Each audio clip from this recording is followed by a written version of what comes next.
Assalamualaikum dan salam sejahtera. Untuk video kali ini, saya akan kongsikan teknik menjawab soalan struktur di mana teknik ini terguna pakai bagi semester 1 dan juga 2. Soalan yang pertama, melibatkan soalan yang spesifik. Sebagai contoh, senaraikan 3 petunjuk berlakunya perkembangan ekonomi negara Malaysia. Jadi, jawapan anda mesti dalam bidang ekonomi sahaja. Sekiranya soalan itu minta 3, bermaksud pelajar hanya menulis 3 sahaja. Soalan yang kedua, nyatakan 3 isu yang berbangkit dalam usaha mencapai taraf negara maju. Jawapan yang ditulis mestilah spesifik dan juga jelas. Sekiranya jawapan awak tidak jelas atau tidak spesifik, maksud jawapan itu akan jadi salah. Contohnya seperti ini. Jawapan awak hanya moral dan etika. Dia kena jelaskan apa jawapan yang paling tepat. Jawapan yang paling tepat ialah menyemai nilai moral dan etika. Soalan yang ketiga, melibatkan faktor. Biasanya kalau melibatkan faktor, dia tidak dimulakan dengan kata kerja. Contoh jawapan di sini, kestabilan ekonomi, pemimpin yang adil, pendidikan. Macam tu sahaja jawapan dia. Dan sekiranya soalan itu minta 3 sahaja, bermaksud pelajar kena pilih atau tulis 3 jawapan pasti yang paling anda yakin. Jadi jawapan itu mesti 3 sahaja. Jika diperhatikan pada soalan yang ketiga ini, dia minta nyatakan sahaja. Bila nyatakan sahaja, pelajar perlu menyenaraikan tanpa ada apa-apa huraian. Seperti soalan 2 juga, kita hanya nyatakan isu yang berbangkit tanpa dihuraikan. Soalan 1, senaraikan. Jadi pelajar hanya menyenaraikan sahaja jawapan-jawapan bagi soalan tersebut. Soalan 4, soalan huraikan. Sekiranya soalan itu melibatkan huraian atau jelaskan, pelajar perlu menghurai jawapan tersebut. Dia mesti ada 1 idea dan awak mesti titik, tidak boleh koma. Bermaksud ayat idea itu akan dimatikan dahulu. Selepas itu baru kita akan huraikan jawapan tadi. Itu cara untuk buat soalan-soalan huraikan, jelaskan. Contohnya, dia minta 2 objektif penggubalan rukun negara. Jawapan yang pertama, memupuk perpaduan yang lebih erat. Titik. Ini 1 markah. Dan markah huraian pula. Semua rakyat hendaklah mendukung cita-cita untuk membentuk satu bangsa dan negara. Huraian 1 markah.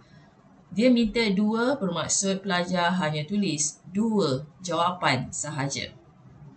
Antara kesalahan menjawab soalan huraikan, di mana pelajar tidak menghuraikan idea yang telah pun diberi.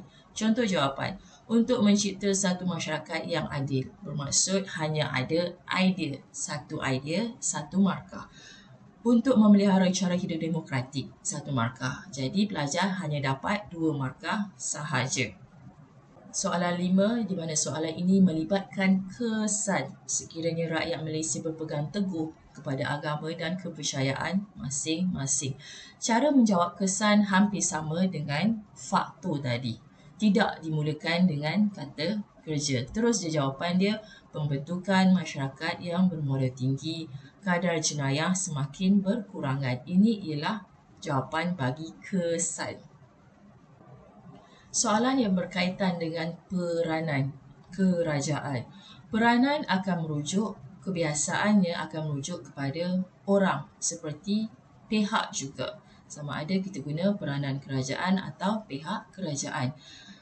Kalau kita perhatikan, dimulakan dengan peranan. Bermaksud, segala jawapan awak akan bermula dengan imbuhan pe atau peng. Okey, contoh di sini. Penguatkuasaan undang-undang, pelaksana pentadbiran negara, penyelaras pembangunan negara. Pendek kata, sekiranya soalan itu melibatkan peranan, kita akan mulakan dengan maksudnya imbuhan itu ialah imbuhan bagi orang. Contoh, penguat kuasa, pelaksana. Contoh soalan yang ketujuh, sekiranya soalan itu ada pilihan jawapan. Okey, di sini awak kena pilih 4 keadaan yang menyebabkan seseorang pemilih tidak layak mengundi pada hari mengundi.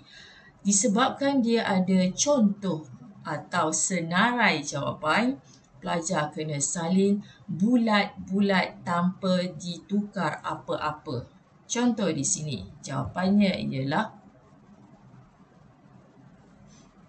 tidak sempurna akal. Okey, di sini ada tidak sempurna akal. Kena salin sebiji-sebiji. Contoh seterusnya, nama tiada dalam daftar pengundi.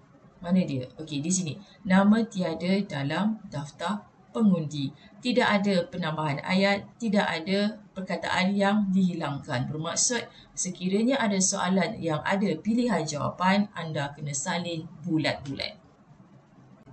Sekarang kita akan masuk beberapa soalan yang dimulakan jawapannya dengan kata kerja. Contoh yang pertama, 3 cara kerajaan untuk mengukuhkan pengurusan kewangan negara. Cara. Awak kena mulakan jawapan dengan kata kerja. Berbelanja secara berhemat. Berbelanja ialah kata kerja. Mengurus pendapatan dengan cekap. Mengurus, kata kerja. Menjalankan pemantauan. Menjalankan kata kerja. Soalan yang berkaitan dengan kepentingan. Jawapannya akan bermula dengan kata kerja. Kepentingan prinsip kesopanan dan kesusilaan. Kata kerja, melahirkan masyarakat yang bersopan santun. Menjalinkan perhubungan. Menjalinkan kata kerja. Menjadi asas pembentukan tingkah laku. Menjadi ialah kata kerja.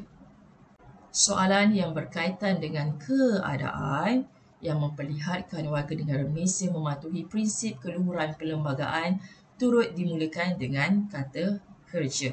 Mematuhi undang-undang negara, menjaga dan memelihara imej negara. Pendek kata, keadaan, kita mulakan jawapan dengan kata kerja.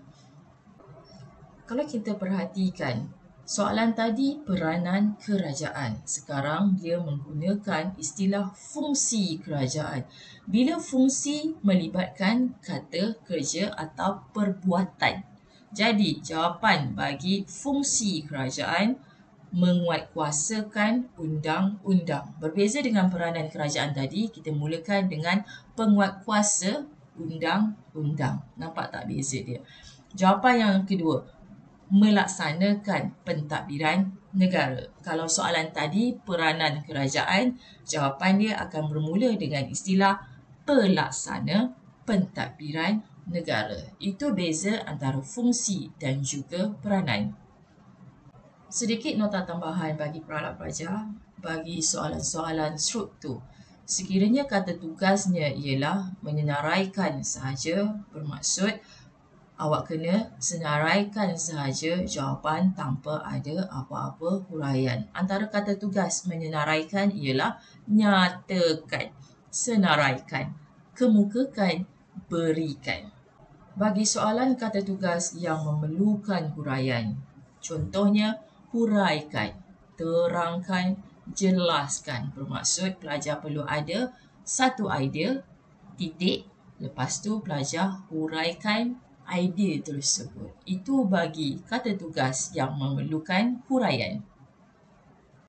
Secara ringkasnya, video kali ini saya telah pun berkongsi berkaitan dengan teknik menjawab soalan struktur, di mana soalan struktur juga mempunyai teknik-teknik tertentu untuk dilakukan. Sekian sahaja untuk kali ini. Kita jumpa lagi untuk video yang seterusnya. Terima kasih.